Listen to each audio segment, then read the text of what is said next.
Tuga, šok i neverica obavile su jedno mirno Bohva, mjesto nakon jezive porodične tragedije u kojoj su život izgubile dve nevine duše. Ono što ovu tragediju čini još bolnijom jeste činjenica da se dogodila baš na dan koji je trebao biti slavlje ljubavi, na prvu godišnjicu braka.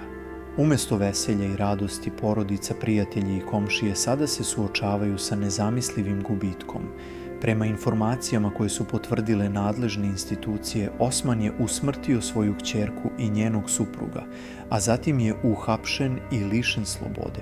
Istraga je u toku i pokušava se razjasniti šta je dovelo do ovakvog krvavog ishoda, šta se zapravo dešavalo iza zatvorenih vrata i da li je moglo biti sprečeno.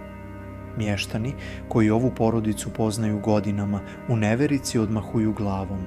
Kažu da ništa nije nagoveštavalo ovakav epilog. Miran život, povučena svakodnevica i naizgled stabilna porodična atmosfera. Sve je to delovalo uobičajeno, do trenutka kada se ova tragedija dogodila.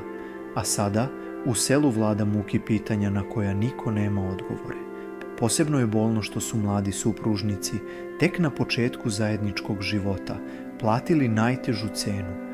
Njihovi snovi, planovi i nada u budućnost ugašeni su u jednom trenutku, a porodice i prijatelji ostali su sa nezaceljivom ranom u srcu.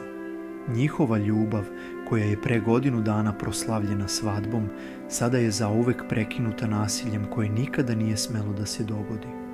Ovaj tragičan događaj ponovo nas podsjeća koliko je važno prepoznati i na vreme reagovati na znakove porodičnih problema i nasilja. Nasilje nikada ne dolazi iznenada, često postoje signali, ali ih ljudi oko žrtava ne primete ili još češće ignorišu, verujući da se to neće desiti u našoj porodici. A onda, kada bude kasno, ostaju samo pitanja i osjećaj krivice. Zajednica je danas ujedinjena u bolu i žalosti.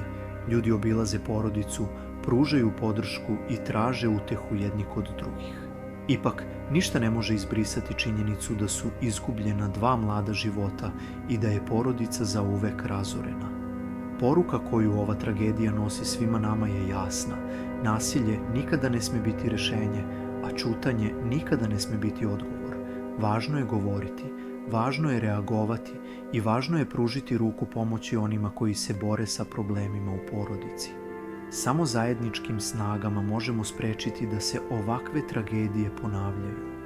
Sećanje na kćerku i njenog supruga živeće zauvek u srcima onih koji su ih voleli.